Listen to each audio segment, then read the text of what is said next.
If your home planet was destroyed, would you rather live on a shattered but safe planet or a beautiful but deadly planet? My name is Nick, I'm the designer of Perfect Rock, and I'm going to do a solo playthrough of the game to answer that question. Which planet will be the new home for our species? A Perfect Rock is a world-building game, so we'll create the story by gradually painting a picture of our lost home, our starship, and the planets we'll explore. But it's also an exploration game. We'll travel to different stars, find secrets and hidden wonders, and collect keepsakes that detail our explorer's journey to find their new home. We'll play a shorter game, exploring just 2 stars, and I'll play a little quicker than you might at home. Ready to find a new planet to live on? Let's dive in. Before playing, we need to gather a 6-sided die and something to write with, the asset pack, which includes your explorer's notes and the star map. If you're playing solo, a journal can also be a great way to record your story. We'll also need a few rocks to represent the planets we'll explore. Because I'm playing online, I'll use the rock illustrations that are included in the asset pack, but if you're playing in person, you can use rocks from your collection, or some you find outside, or the Rock Oracle deck. Once we have everything, we're ready to play. Let's begin by creating our home planet, which was the only home our species has ever known. We had plans to change that, so let's set up the beginning of our story. 1 decade ago, 2 uncrewed probes, the Horizon 1 and the Horizon 2, were launched into deep space. One was towards fading alien signals, while the other was towards the magic etheric nebula. 1 year ago, the first crewed interstellar starship, the Arclight, set out to explore distant planets and establish the first outpost beyond our solar system. Communications with the Arclight were recently lost, and its fate is unknown. A second starship was recently completed, but before it could begin its journey, our planet was suddenly destroyed. Now, we and the sole survivors of our people are aboard that starship and in need of a new home. So first, what species are we? I'll roll for it and I get a 1, which is human. Okay, perfect. I love human-centric sci-fi. What was our home planet called? I rolled a 4, so that's Rin. I think that's a good name for our planet. Was our home fantastical, realistic, or somewhere between? I like the idea of a more realistic sci-fi, maybe like Gravity or Interstellar, so let's say we're at the realistic side of this. And just a side note, we don't need to over-define our home here, especially if we're playing a quicker game. We just need to set the vibe, and we'll have lots of time to expand it during play. Was our home high-tech, low-tech, or somewhere between? I think high-tech sounds fun, but I want to make it a little bit grittier. More grease, more grime, engineers are swinging wrenches and getting dirty. Let's mark it just a little bit below high-tech. How was our planet destroyed? I'll roll, and a 1 is supernova. Okay, maybe that's why we were pushing so hard, with the deep space probes and the starships. Maybe we knew that our planet would explode, but perhaps it happened quicker than we expected. I think that fits the urgency of this whole thing. Speaking of starships, what is our starship's name? A 5 is Her Guiding Hand. I wonder who the her is in this name. And was our starship small with a tight-knit crew, a massive generation ship, or somewhere between? I think it's pretty large, maybe close to 1,000 people, but it's not a gigantic generation ship. Let's say we're just 1 notch shy of massive. And there we go. We've got our home planet of Rin, which was just destroyed by a supernova. We've managed to escape on Her Guiding Hand with almost 1,000 other survivors, but we were the lucky ones. Most of our species was lost. Let's move on and create our character. We play as an explorer who is aboard the starship, and our job is to survey planets and find our best possible new home. I'll play as Anna Martineau, and I think she's an explorer by trade. Maybe she was a scout or a ranger or someone who explored all the moons and asteroids and other planets in our solar system. I think she's middle-aged. She's probably normally found in a grimy jumpsuit, probably carrying a tool in her calloused hands. And I think she's good at her job. She likes being out in the wilds on her own and seeing things for the first time.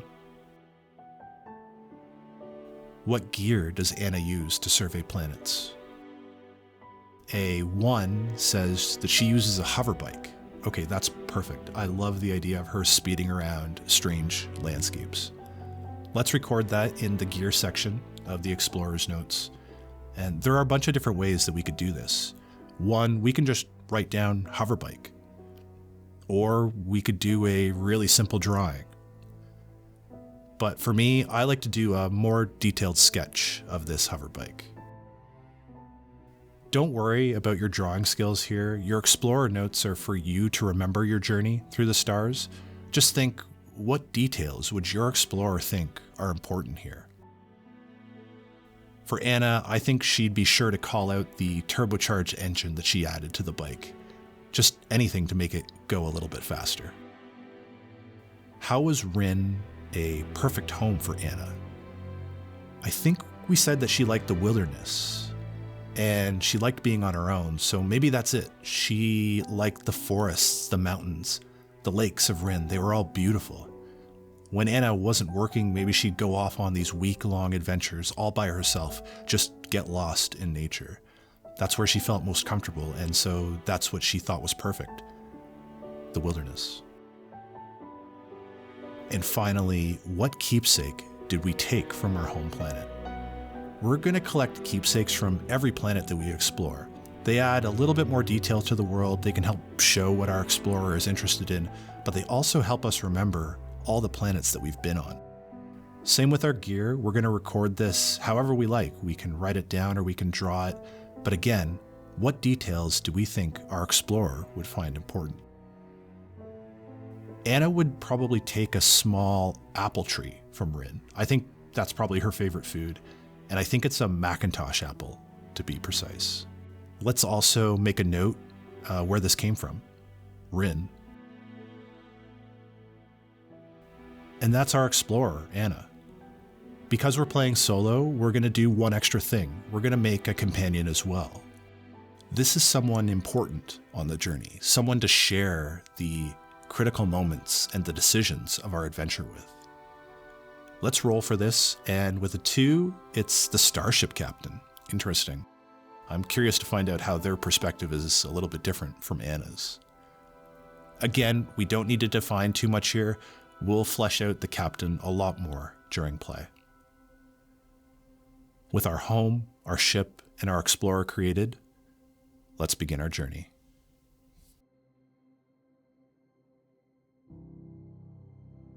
We begin at Sol, a medium-sized yellow dwarf star. Bright, perfect, and commonly recognized as our sun. There was only one habitable planet here, and that was our home, but it's destroyed. There are 2 stars that we can travel to from Sol. We can go to Forna, which is a red supergiant at the edge of the Etheric Nebula. This was the first stop for the Arclight, that first crewed interstellar starship that left Rin about a year ago.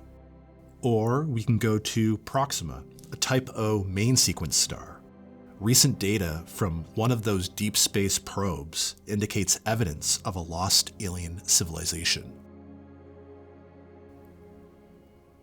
I don't think Anna has much say in deciding where to go, but the captain absolutely would.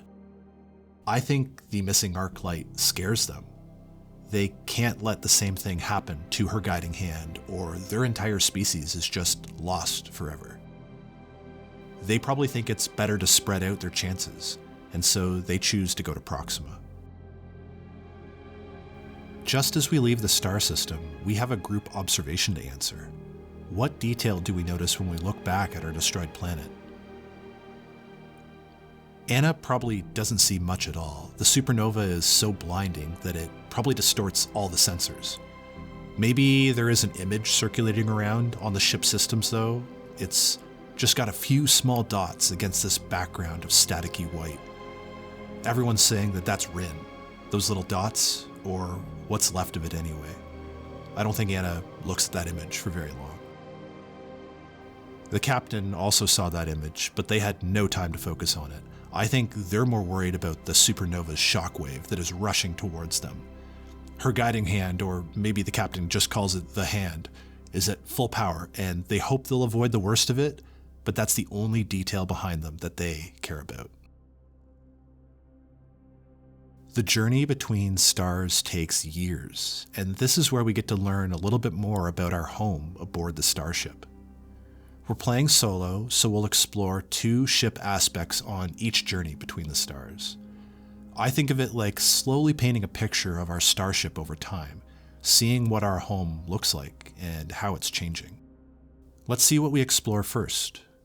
A 1 is Echo, a memory from our home reflected, so we're going to learn a little bit more about our home planet. The prompt is 2, a legend. What's a well-known story from back home that is still present on the ship? I think this is a perfect time to explore the ship name. Why do we call it Her Guiding Hand? I think there's a legend back home of a woman. Some call her a god or a spirit or something like that, and she appears when people need saving. There are similar stories across a bunch of different cultures, but all of them tell of following her guiding hand and being led to safety. So where are we reminded of this legend on the ship? I think Anna sees it all the time because there's this massive mural painted in the atrium, which is the huge great hall in the center of the ship. I think people like to gather there. They walk the paths between the gardens, they listen to music that plays on the small stage, but on one bulkhead there is this huge mural of her, the mystical savior. I think she's painted in old robes, she's standing at the edge of a stream, and she's pointing a wounded soldier towards a safe village. Lots of people will stop to look at that mural, Anna included. It's just a little solace on this uncertain voyage. The captain probably sees the mural often too, but that's not where they're reminded of her.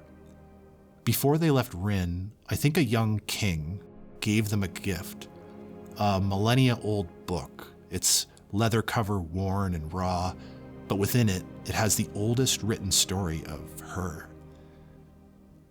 The book sits on their desk and they open it from time to time, delicately leafing through the pages, absorbing the story of the savior and hoping that they too can lead everyone to safety. Let's explore the second ship aspect. A 4 is decay, how time is taking its toll on the ship. And for a prompt we get 3, damaged. What has been irreparably damaged on the ship? This has to be from the supernova shockwave. I think the hand couldn't outrun it, and just a few days or maybe a week after leaving Rin, the shockwave finally hit. It damaged a whole bunch of things, most which could be repaired, but there was one that couldn't. The engines are running at greatly reduced capacity. Maybe this is why we can only explore 2 stars in this game. We originally planned to explore far more, but the damage means that we'll only have enough fuel to explore 2. How does this damage impact our life though? For Anna, this is just more pressure to find a good planet fast. She knows she can't control the planets that await them, but a better survey means a more informed decision, so she needs to do her job well. She will, but the stress is still there. For the captain, they just can't let the engines have any more issues. They've probably accepted the new 2-star plan, but if those engines fail anymore, they might not even make it to 1 star. And if the hand is stranded between stars, it would be extremely bad indeed. And with that, after a couple years, our first journey comes to an end, and we arrive at Proxima.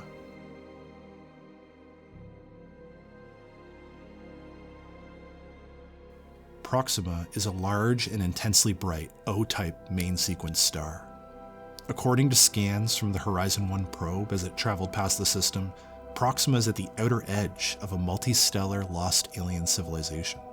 While the aliens themselves are lost to time, evidence of their presence remains. There is one planet here that could be our home, and it has the theme, the edge of a lost alien civilization. There's also a special rule that gets unlocked. Because we're now within the lost alien empire, the knowledge and relics we find may influence our people on the ship and on future journeys. But let's come back to that later. First, we need to explore this planet. We'll start by choosing a rock to represent the planet. We can imagine this as a literal replica of the planet or just as inspiration for what we find. There are a bunch of fun options here, but I really like this celestite geode. I think this could make a very fun planet. Exploring a planet is also like painting a picture, but we're going to do it in layers, as if our explorer was descending to the planet itself. We'll start with the sky, the atmosphere, sky color, and near-orbit objects. Let's determine what the essence of the sky is. We roll, and a 3 is problematic. It will cause hardship. So what would a problematic sky look like on this planet? When I look at the celestite geode, there is a whole section of the exterior missing, just showing the crystal within. So where is that crust? I think that's what we find. The entire orbit surrounding the planet is filled with debris. There's a few massive chunks, but most of them are small pieces of planet crust encircling the planet. And small is relative, of course. As Anna and the other explorers rocket down towards the planet in their dropship, I think they're viciously jostled while the pilot navigates the debris. Even a small piece of it would easily tear a hole in the side of the dropship hull, ending their exploration before it even began. So let's make a note here. The sky is filled with debris. The next layer that we explore is the climate. The weather, the temperatures, or the shifting global patterns on this planet. Again, we'll roll for the essence, and we get a 5, a trade-off, a blessing, and a curse. For the blessing, I think the weather is fairly calm once you make it through the debris field. There are few clouds, no major storms, and I think Anna sighs with relief as the dropship's descent stabilizes and settles. But for the curse, I think it's terribly cold on this planet. They probably hear a temperature alarm blaring nearby, and Anna can begin to see the frost cover the ship windows. This planet, or at least the atmosphere, is extremely cold. We'll make a note of that. The climate is calm, but extremely cold. After we get through the sky, we can finally explore the surface, the terrain, the oceans, and the major landmarks on the planet. Let's see what we get. Another 3. Okay, problematic again, just like the sky. I think this actually makes sense. We said the debris field was probably because of the broken planet crust, and that's exactly right. The surface is scarred with massive chasms and holes that extend deep into the planet.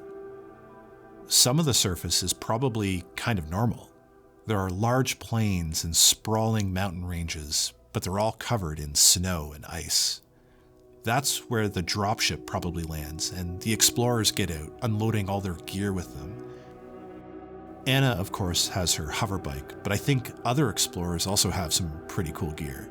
There's maybe a few personal mech suits, some 6-wheeled ATVs, and maybe someone has a squad of these quadcopter drones just waiting to fly around the planet. As they prepare their vehicles to explore, I think Anna walks over to a chasm that's just a little distance away from the dropship. She peers over the edge, down deep into the belly of the planet below, and it's just like the celestite. There are crags and caverns of this shimmering blue crystal, far more vast and deep than she could imagine. While the crust will be simple to navigate, the underground area will be very treacherous. Let's make a note of that too. The planet has a shattered surface.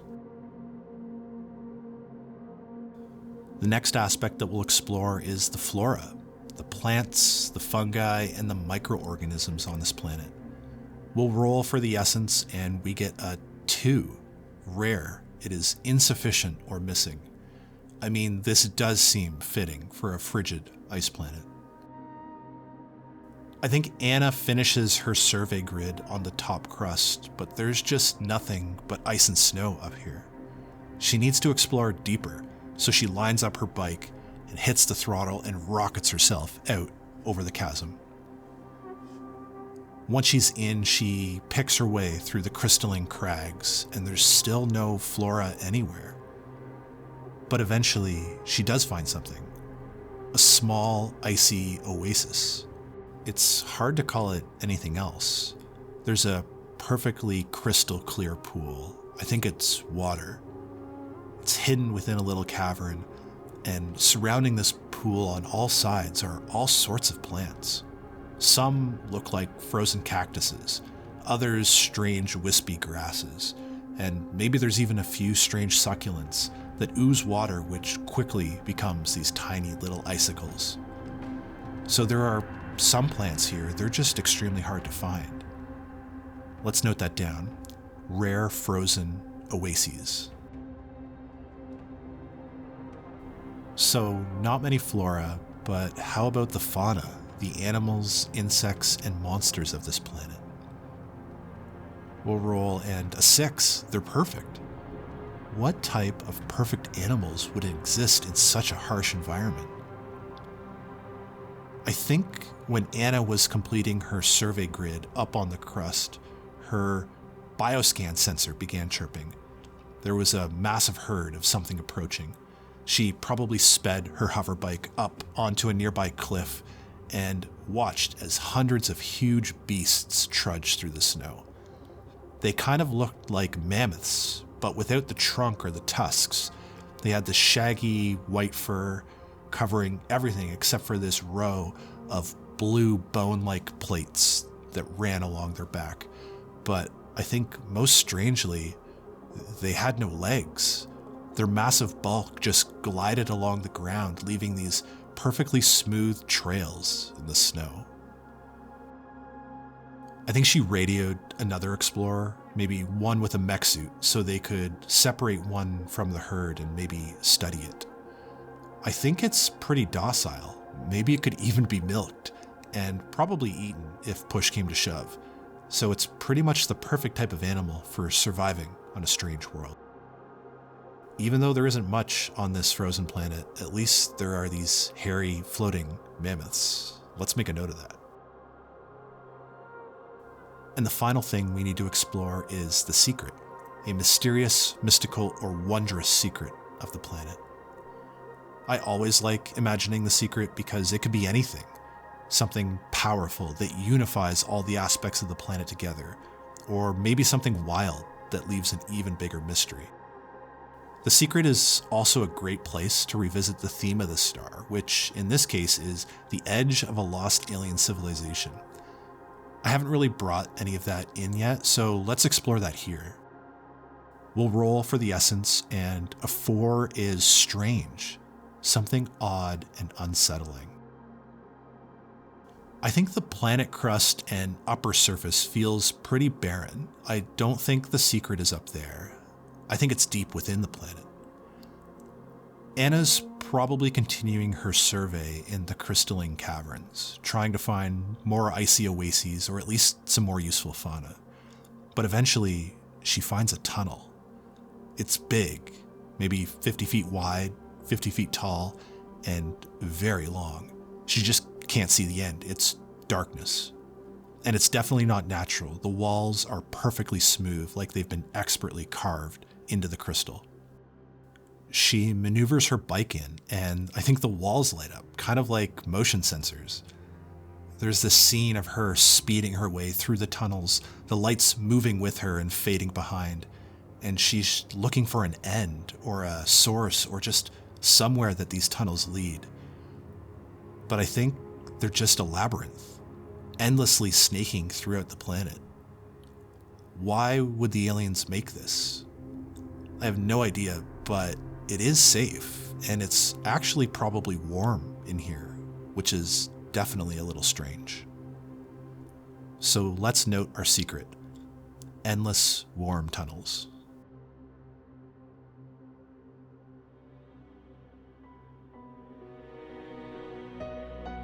And so that's our first planet. It's cold, it's broken, and it's riddled with strange tunnels.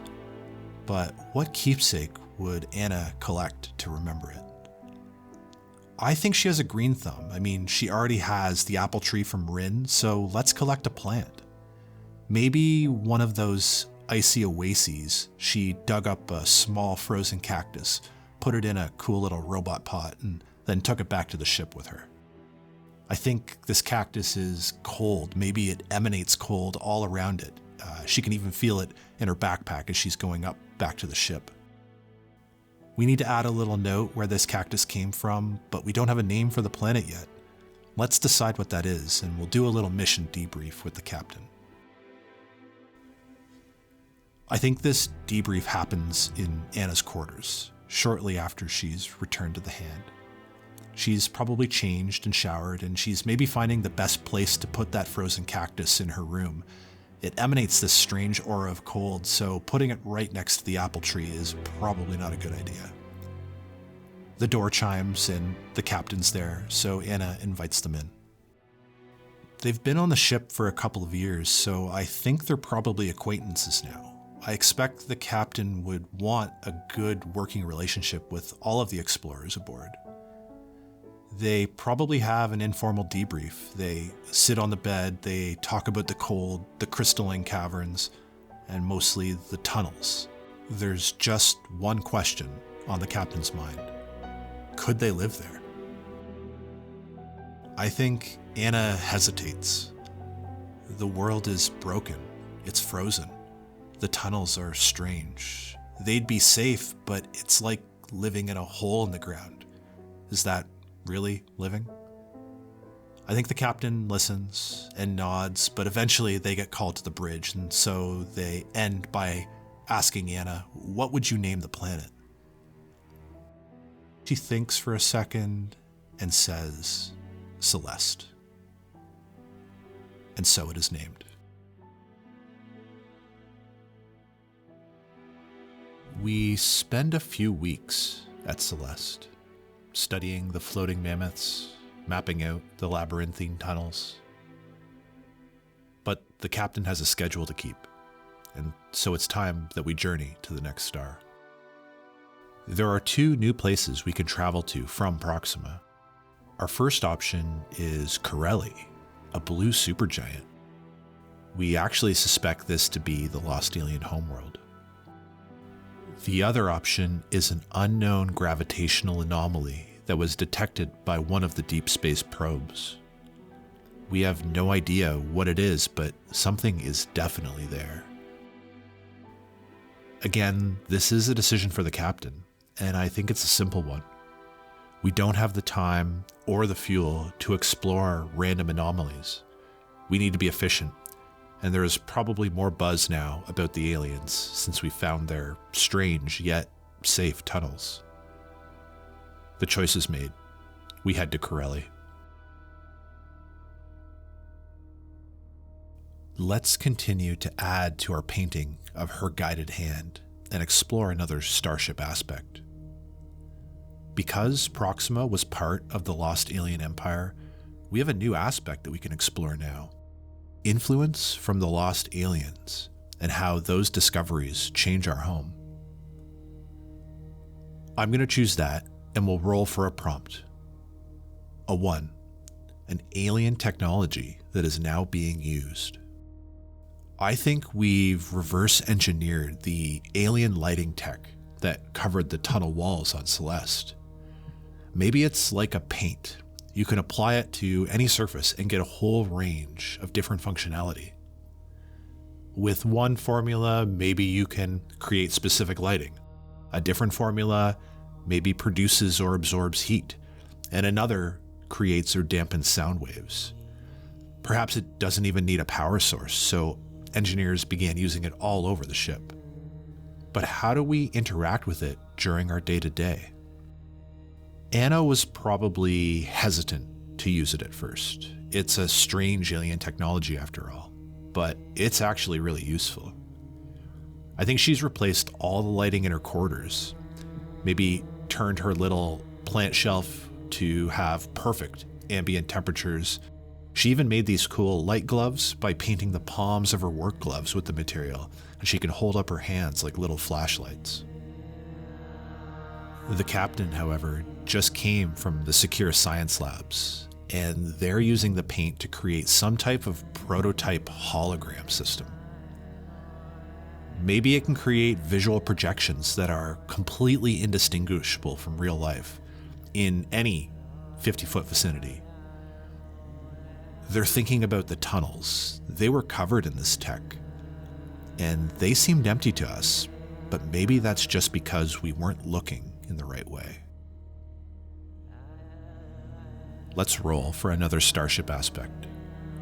A 2 is focus, an object or location on the ship that catches our attention. For a prompt, we get 1, restriction, something that is off limits to us. I imagine there's a conference room somewhere near the bridge. It doesn't look like much from the outside, but it's always highly guarded. This is where the High Council meets, all the high-ranking officers, the political leaders, the powerful corpo bosses, who all have their opinions on finding a new home.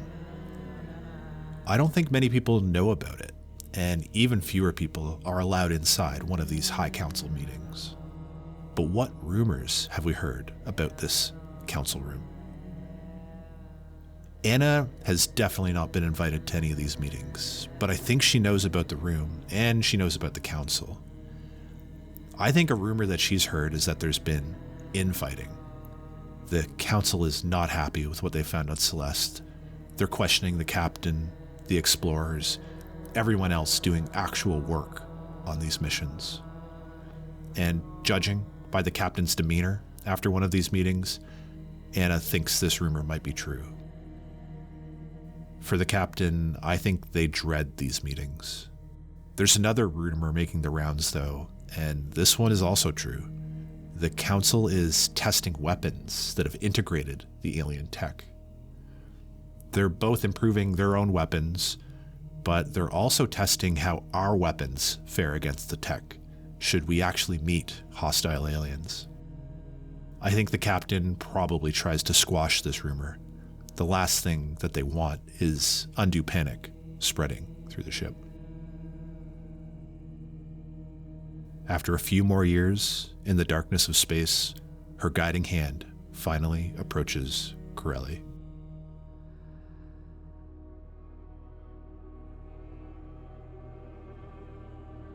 Karelli is a blue supergiant star in the home system of the lost aliens. The homeworld is vacant. While the aliens themselves are lost to time, evidence of their origins remains. It has one planet for us to explore, and its theme is a vacant homeworld. It also unlocks a new special rule. Now that we've found their homeworld, we can find remnants of the lost aliens on the planet itself. This means we get to add the alien culture planetary aspect in at any point when we're exploring the planet. So let's do that.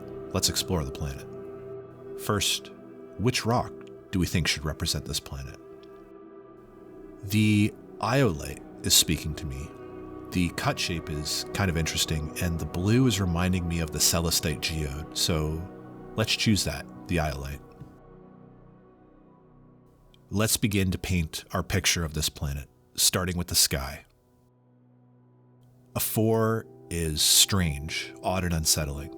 So how is the sky of this iolite strange? A fun fact about iolite is that it looks like a different color depending on how light is streaming through it. So let's use that here. Maybe Anna and the other explorers are strapped into the dropship and they're just about to begin their descent. Right now, I think the planet is a deep blue. But as the orientation of the planet and its sun slowly shift, the sky begins to sparkle, to waver, and less than a minute later, everything is shimmering gold. I think Anna's transfixed by the beauty, but the dropship pilot begins the countdown, and so she puts her helmet back against her crash couch and braces for thrust.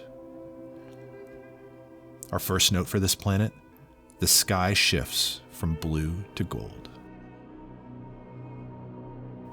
The next layer we explore is the climate, and we'll roll a 2, which is rare, insufficient, or missing. How could the climate be missing? There's a sky and an atmosphere. We just established that it's currently gold, but maybe everything within the atmosphere is strangely calm. There are no clouds, no wind, no weather at all.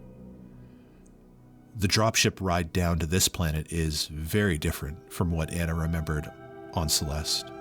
This is smooth, even serene, and when she looks out the window, she can see all the way to the horizon, crystal clear. It's beautiful, but also a little eerie. We'll note our climate: eerily calm.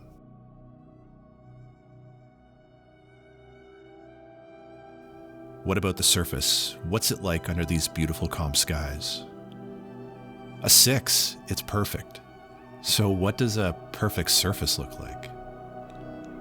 If it's perfect, it's gotta be like our home back on Rin. Maybe it has lakes and mountains and vast plains and streams and all these perfect little places that we could build cities and farms. I think the dropship lands in a field next to a large lake, and Anna is stunned as she steps onto the surface. The beautiful golden skies, the picturesque scenery, not a cloud in the sky. There's a brief scene maybe with all of the explorers standing in front of the humming dropship, the sun gleaming off their helmets. This is what home should look like, Anna thinks, and by the stunned silence, I think all of the other explorers agree. So let's write that down. The surface is beautiful, just like Rin. Normally we'd explore flora next, but remember, we have a new aspect we can explore, the alien culture, and we can do this at any point in the order. I want to see what the aliens left on this world, so let's explore that right now. We'll roll, and a 1, deadly. It will kill us. What does deadly alien culture look like? There are these tall towers that are dotted across the landscape. As we descended, we saw a few around the edge of this lake. Maybe some were scattered in the mountains and the plains. Maybe there was even a big one in the center of an ocean that we flew over. They're definitely constructed, like a strange mix of cubes and triangular prisms, kind of like a bunch of these iolites stacked on top of each other. That's the first thing we want to survey. Anna gets on her hover bike, the other explorers on their mechs and ATVs and quadcopters, and we begin our scanning procedure all around that closest tower. I think what happens next is a bit of a blur. Our sensors begin to malfunction. The comms to each other and then back up to the hand are just static. There's a buzzing sound, and a black cloud emerges from these tiny cracks in the tower. The cloud ebbs and waves like a swarm of flies. It spreads out, engulfing the closest explorer, the one in the mech suit, but the tendrils spread out to everyone. These aren't flies, they're drones. Black, shiny, a mass of writhing appendages on each carapace. Anna watches as the mech-suited explorer is lifted off the ground by a dozen, 100 of these drones and carried back into the tower, its suit disassembled mid-flight, peeled from the explorer's struggling body.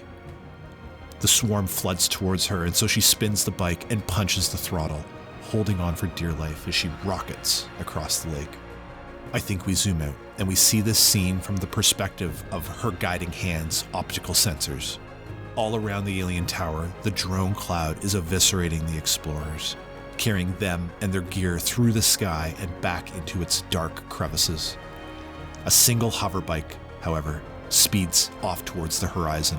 A tendril of drones are chasing it, but she's just too fast. Eventually, Anna looks back and she sees the drones are receding, and so she tucks her bike into a secluded inlet, far from those terrifying towers. And I think that there, she waits. Let's make a little note. Deadly alien drone swarms.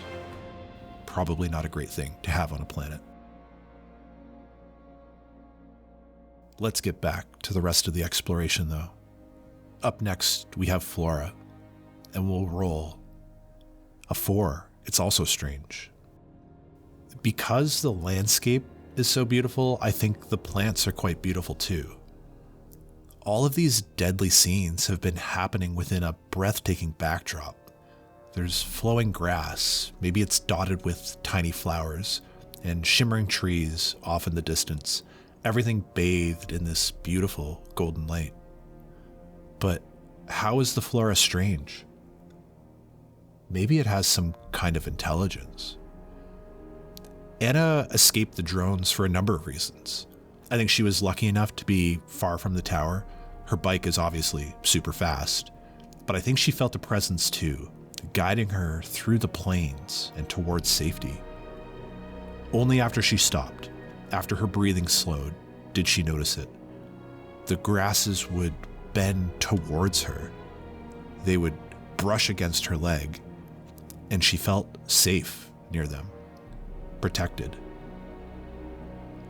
Let's make a note of that too. Beautiful, sentient plants.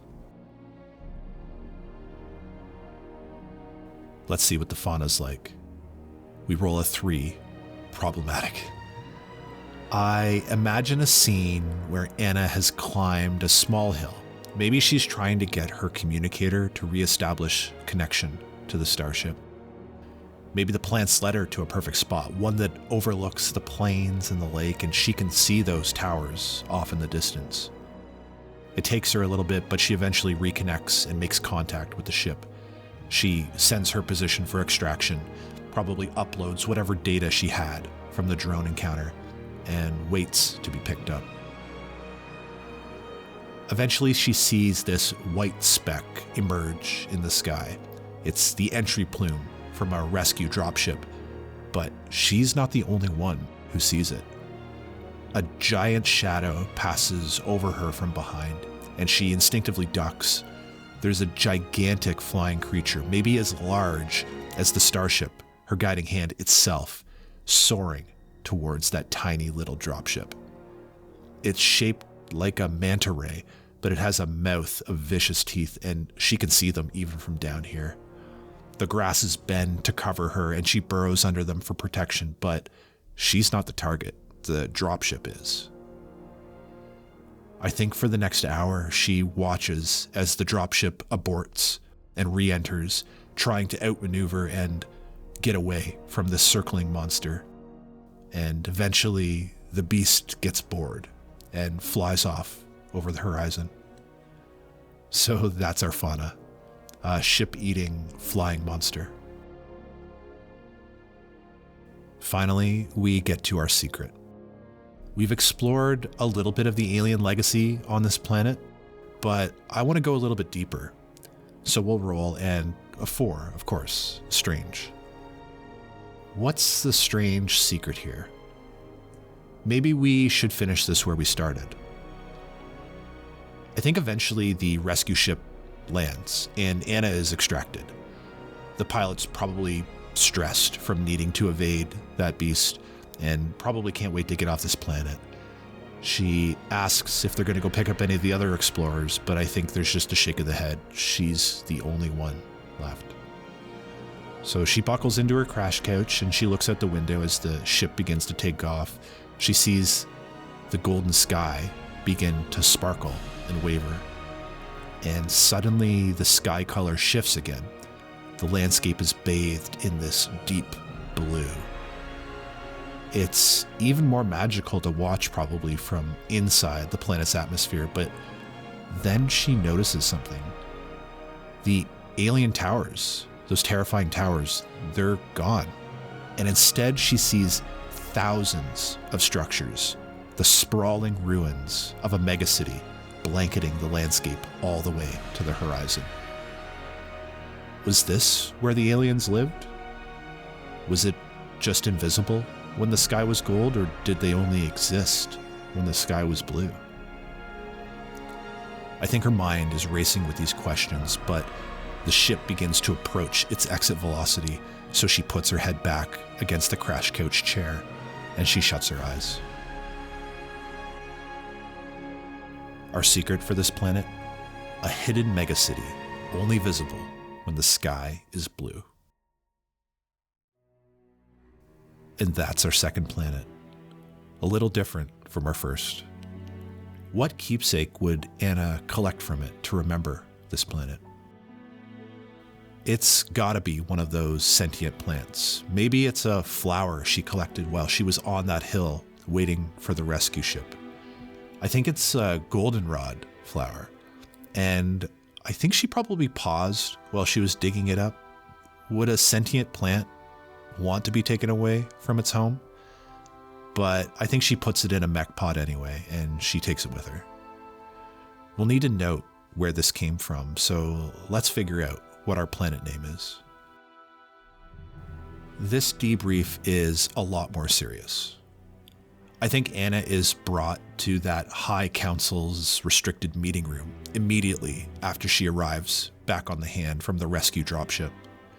There are a bunch of people in there, but the alien light tech has probably been perfectly adjusted, so she's in the spotlight, but everyone else is in shadow. Everyone, of course, except the captain. They ask about the drones. What are their attack patterns? What is their weaponry? What were their numbers? Anna is surprised when this holographic reenactment of the attack is projected in front of her with near realistic accuracy. She tells them about the beautiful landscape, the sentient plants, the hidden city, but they don't care. They just focus on the drones. And that's really the crux of the discussion. Could they defeat them? If they settled here, would they slowly be picked apart, just like the other explorers? At this point, I think they're just bickering amongst themselves, and Anna's input is no longer helpful or useful to the conversation. The captain escorts her back to her quarters, and I think they're genuinely happy that Anna is alive. They get to her cabin door, and before they leave, they ask Anna for a name recommendation. She pauses, looks at the flower that's in her pack, and with nothing else to think of, she says, "Goldenrod." And so it is named.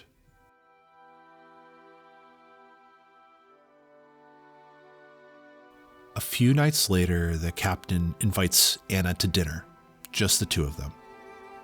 Anna knows what this is. They need to decide which planet they're going to live on. The captain opens a bottle of wine that probably would have been fancy even back on Rin, but they cut right to the point. If Anna had to choose a new home, would it be the desolate, cold tunnels of Celeste or the beautiful but deadly Goldenrod? Now, this time, I don't think Anna hesitates. She's probably thought of nothing else for the past couple days. Living in a cold, alien tunnel would just crush her soul. She needs a world where she can roam, with plants that make her feel alive, even if she needed to avoid the drones. She did it once, she could do it again. She would live on Goldenrod. The captain nods, maybe sips their wine. But what do they think? Let's use the solo rules to see if they feel the same way as us or not. So we'll roll, and a 3. The captain does not feel the same way that Anna does. I think the council deemed Goldenrod just too dangerous. Her guiding hand will return to Celeste, begin a settlement in the tunnels, rebuild, repair, and eventually they'll go in search of more planets to explore. But Anna won't go. She offers to stay here. She'll make an outpost. She'll explore the hidden city, and she'll be ready with more knowledge when the hand eventually returns. Because it will return, right? I think the captain probably expected this, and so they agree. And so it's decided. Anna will build a small outpost here on Goldenrod, while the hand and all the remaining survivors of the human species return to Celeste.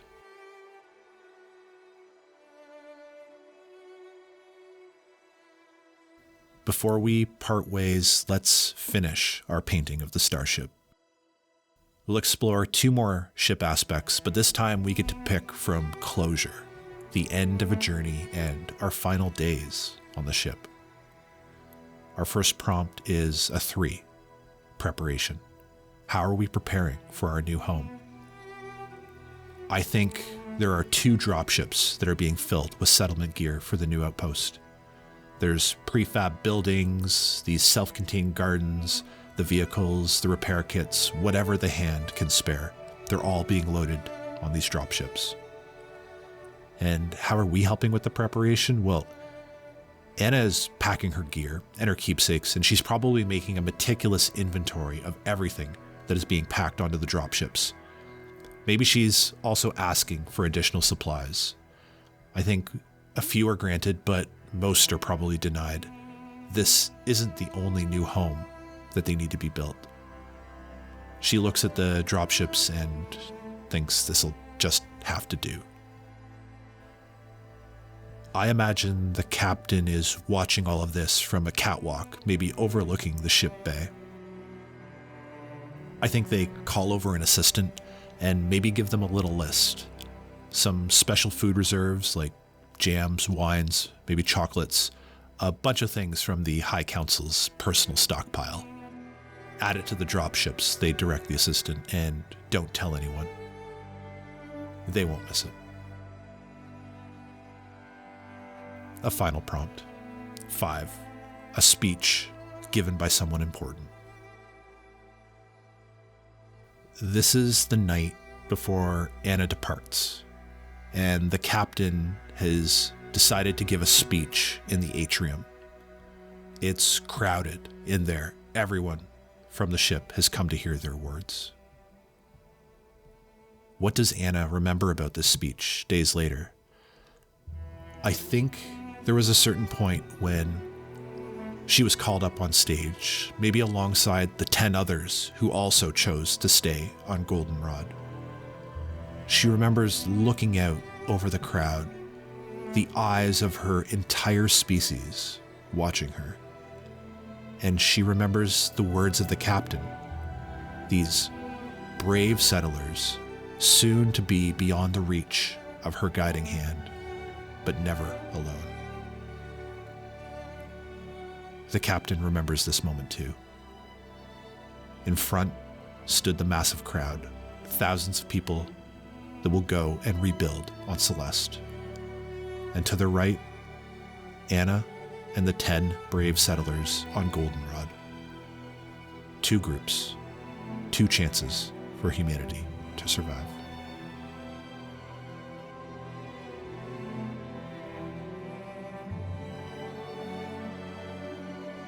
It's 1 year later. Anna stands looking over a lake, the landscape bathed in a golden light. A few of those terrifying towers just visible far on the horizon. Behind her are a series of buildings and domes, prefabs, all gleaming in gold, and they're circling an apple tree that has been planted at the center of the outpost. A few of the settlers are preparing their gear. There's a mech suit, an ATV. Anna's hoverbike is loaded up, and it's ready to go. She joins the others, activates a little holographic map, and thousands of dots cover this virtual landscape. Some of them are green, the explored part of the hidden alien city, but most are red. It's work that needs to be done. The explorers look up as the sky begins to sparkle, to waver, and that gold shifts to a deep blue. Anna gets on her bike and takes a breath. This is what she's here for. It's time to work. The bike rockets out over the lake, into the blue, and towards the sprawling alien city beyond.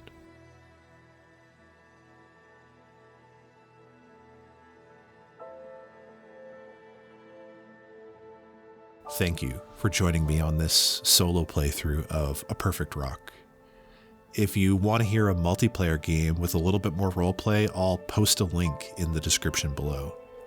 And if you want to find your own planet to live on, please pick up the game at deepdark.games/rock.